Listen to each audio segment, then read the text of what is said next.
बिस्मिल्लाहिर्रहमानिर्रहीम। I welcome you all in CSS concepts. हमने USA history का सिलेबस को अपना स्टार्ट किया था। प्रीवियस 2 लेक्चर्स में हमने डिस्कस किया था ग्रेट डिप्रेशन को और the new deal, Franklin D Roosevelt की जो इकोनॉमिक पॉलिसीज़ थी जिसके ज़रिए उन्होंने ग्रेट डिप्रेशन से हेल्प आउट किया था USA को फाइट बैक करने में। और आज हम लोग टॉपिक जो कवर कर रहे हैं वो है स्टैम्प एक्ट 1765 की, जो समटाइम्स शॉर्ट नोट के तौर पे पेपर में पूछा जाता है।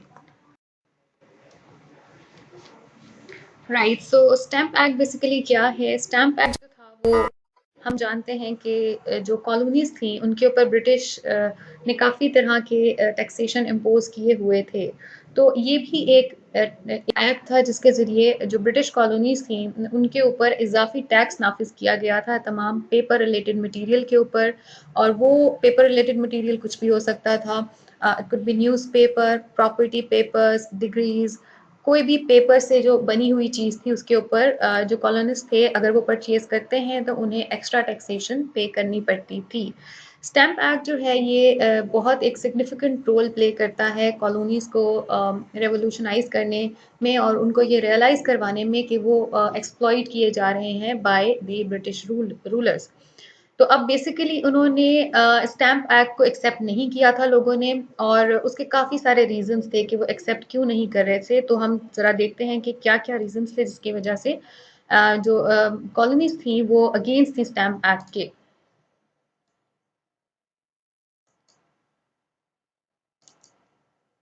So first one is violation of their rights, यानी जो कॉलोनिस्ट थे उनको ये रियलाइजेशन होने लग गई थी कि उनके जो राइट्स हैं वो वायलेट किए जा रहे हैं। ठीक है, उनके सोशल राइट्स, उनके इकोनॉमिकल राइट्स, ये तमाम जितनी उनके जो राइट्स वो एक्सपेक्ट करते थे कि उनके रूलर्स उनको उस वक्त देंगे, तो वो उसको एक्सप्लॉइट किया जा रहा है।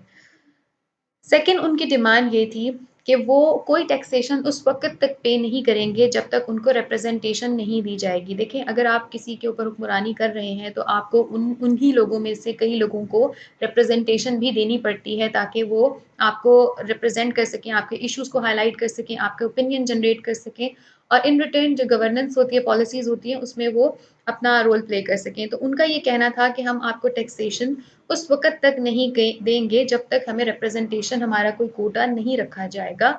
तो उन्होंने ये जो था लोगो उस वक़्त इंट्रोड्यूस करवाया था कॉलोनिस्ट ने, जिसमें वो कहते थे नो टैक्सेशन विदाउट रिप्रेजेंटेशन। इसके अलावा एक और जो रीज़न था वो ये था कि कॉलोनिस्ट इसके अगेंस्ट थे बिकॉज़ ये उनके कंसेंट के अलावा उनके इजाज़त नहीं ली गई थी और उनके ऊपर ये इम्पोज़ कर दिया गया था। हमने अपनी प्रीवियस कुछ लेक्चर्स में ऑलरेडी डिस्कस किया है कि किस तरीके से एक्सप्लॉयटेशन हो रही थी कॉलोनिस्ट की, लेकिन इंशाल्लाह आगे फ्यूचर में मैं एक बहुत डिटेल लेक्चर इसके ऊपर बनाऊंगी कि किस वजह से अमेरिकन रेवोल्यूशन आया था। तो हम उसमें गॉन थ्रू करेंगे तमाम वो एस्पेक्ट्स को, वो तमाम रीजंस को जो रियलाइज़ करवाने में एक बहुत सिग्निफिकेंट रोल प्ले करते हैं कॉलोनिस्ट को, कि वो किस तरह से एक्सप्लॉइट किए जा रहे हैं। उन पे डिफरेंट टैक्सेशन थे, not just the stamp act, और भी डिफरेंट तरह के navigation act, currency act, commodity act, बहुत सारे उनके ऊपर एक्ट्स नाफिज किए जाते थे जिससे उनको एक्स्ट्रा अमाउंट पे करना पड़ता था ब्रिटिश के मर्जी के मुताबिक, और उनकी कोई कंसेंट की वर्थ नहीं थी, वो नहीं उनसे परमिशन ली जाती थी। तो इस वजह से भी वो इसके अगेंस्ट थे।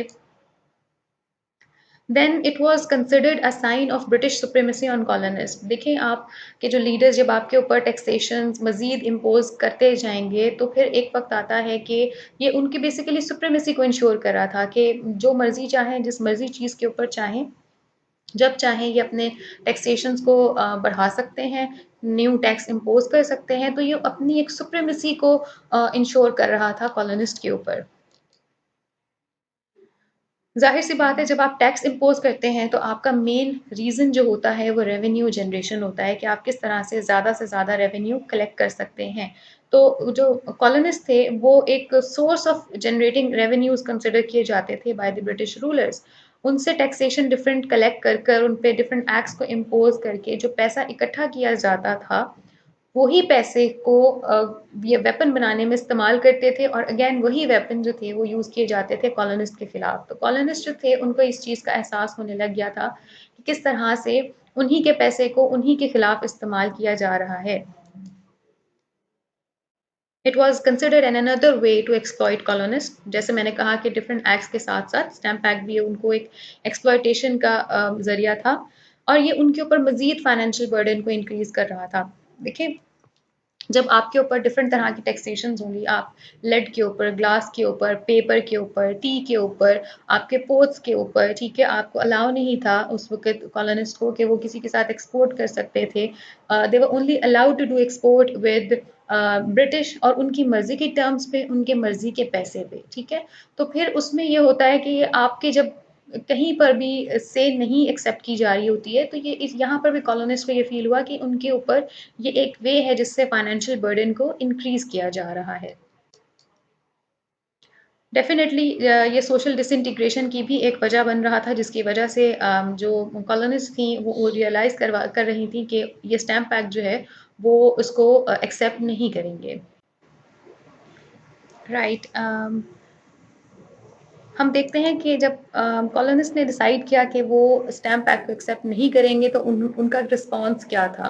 तो सबसे पहले जो थे डिफरेंट रैलीज थी, मार्चेस कंडक्ट की गई थी, और इन तमाम चीज़ों का पर्पस जो था वो जो कॉलोनिस्ट थे उनको अवेयर करना था कि उनके राइट्स को एक्सप्लॉइट किया जा रहा है। साथ ही साथ उनको ब्रिटिश एट्रोसिटीज के खिलाफ जो है वो यूनाइट करना था, क्योंकि वो ये जानते थे कॉलोनिस्ट कि अगर जब तक कॉलोनीज आपस में यूनिटी के साथ नहीं फाइट बैक करेंगी, तो ये इशू जो है वो सरवाइव करता रहेगा।